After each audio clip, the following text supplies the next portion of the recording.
ಮೂರು ಕ್ಷೇತ್ರಗಳ ಪೈಕಿ ಚನ್ನಪಟ್ಟಣ ಕ್ಷೇತ್ರ ಬಹಳ ಕುತೂಹಲಕಾರಿ ಇರುವಂತಹ ಕ್ಷೇತ್ರ ಅದು ಚನ್ನಪಟ್ಟಣ. ಬಟ್ ಇವತ್ತು ಬೆಳಗ್ಗೆಯಿಂದ ಅಂದರೆ ಬೆಳಗ್ಗೆ 7ರಿಂದ ಸಂಜೆ 6 ಗಂಟೆಯ ತನಕ ಶಾಂತಿಯುತವಾಗಿ ವೋಟಿಂಗ್ ಮಾಡಲಾಗಿದೆ. 85% ವೋಟಿಂಗ್ ಆಗಿದೆ. ಸೊ ಯಾವ ರೀತಿಯಾಗಿ ವೋಟಿಂಗ್ ಮಾಡಲಾಗಿದೆ, ಯಾರೆಲ್ಲ ಬಂದು ವೋಟಿಂಗ್ ಮಾಡಿದ್ದಾರೆ, ಅದರ ಒಂದು ವರದಿ ನಿಮ್ಮ ಮುಂದೆ.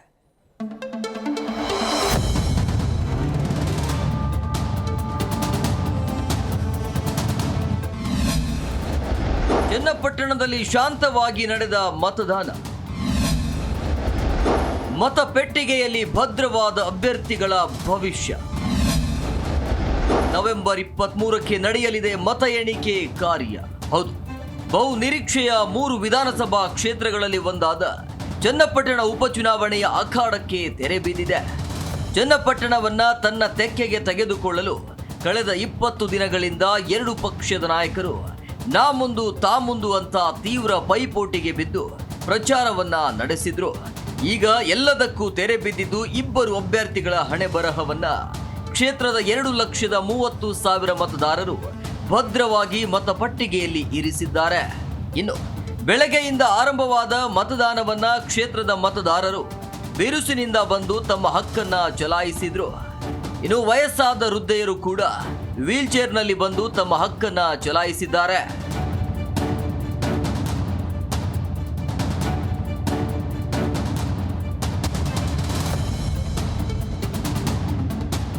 ಇನ್ನು ಕಾಂಗ್ರೆಸ್ ಅಭ್ಯರ್ಥಿ ಸಿಪಿ ಯೋಗೇಶ್ವರ್ ಅವರ ಸ್ವಗ್ರಾಮ ಚಕ್ಕೆರೆಯ ಸರ್ಕಾರಿ ಶಾಲೆಯಲ್ಲಿ ತಮ್ಮ ಪತ್ನಿ ಶೀಲಾ ಯೋಗೇಶ್ವರ್ ಜೊತೆ ಆಗಮಿಸಿ ಮತದಾನ ಮಾಡಿದ್ರು.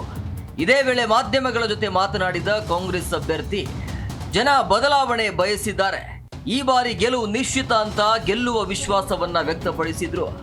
ಇತ್ತ ಎನ್ಡಿಎ ಅಭ್ಯರ್ಥಿ ನಿಖಿಲ್ ಕುಮಾರಸ್ವಾಮಿ ಕ್ಷೇತ್ರಕ್ಕೆ ಬರುವ ಮುನ್ನ ಪ್ರಸಿದ್ಧ ಕೆಂಗಲ್ ಆಂಜನೇಯ ಸ್ವಾಮಿ ದೇವಾಲಯದಲ್ಲಿ ವಿಶೇಷ ಪೂಜೆ ಸಲ್ಲಿಸಿ ನಂತರ ಕ್ಷೇತ್ರದ ಹಲವು ಮತಗಟ್ಟೆಗಳಿಗೆ ಭೇಟಿ ನೀಡಿ ಪರಿಶೀಲನೆಯನ್ನ ನಡೆಸಿದ್ರು.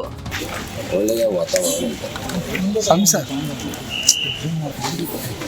ಎಲ್ಲ ಕಡೆ ಉತ್ಸಾಹದಿಂದ ಮತದಾನ ಮಾಡ್ತಾ ಇದ್ದಾರೆ. ಚುನಾವಣೆ ನಮಗೆ ಆಶಾ, ಮತದಾನ ಮಾಡೋದು ಅವರ ಬಹಳ ಪ್ರಚಾರ ಕೂಡ ಅವರಿಗೆ ರಿಕ್ವೆಸ್ಟ್ ಮಾಡಿ ಮತದಾನ ಮಾಡಲೇಬೇಕು ಅಂತ ಸರ್ಕಾರಿ ಸೌಕರ್ಯ ಅಧಿಕಾರಿ.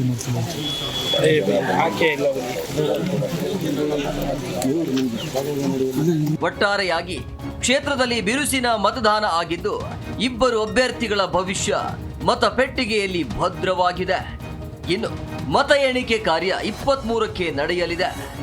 ರಾಮನಗರದ ಇಂಜಿನಿಯರಿಂಗ್ ಕಾಲೇಜಿನಲ್ಲಿ ಇಬ್ಬರು ಅಭ್ಯರ್ಥಿಗಳ ಭವಿಷ್ಯ ಅಡಕವಾಗಿದ್ದು ಯಾವ ಅಭ್ಯರ್ಥಿ ಗೆಲ್ತಾರೆ, ಯಾವ ಅಭ್ಯರ್ಥಿ ಸೋಲ್ತಾರೆ ಎಂಬ ಚರ್ಚೆ ಈಗಾಗಲೇ ಜೋರಾಗಿದೆ. ಸೋಲು ಗೆಲುವಿನ ಲೆಕ್ಕಾಚಾರ, ಬೆಟ್ಟಿಂಗ್ ಕೂಡ ಜೋರಾಗಿದೆ.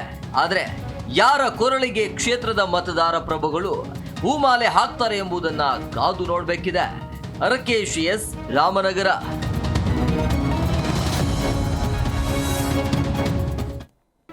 ಜಿ ಕನ್ನಡ ನ್ಯೂಸ್ ಈಗ ನಿಮ್ಮ ಮನೆಯಲ್ಲೇ ನೋಡಿ.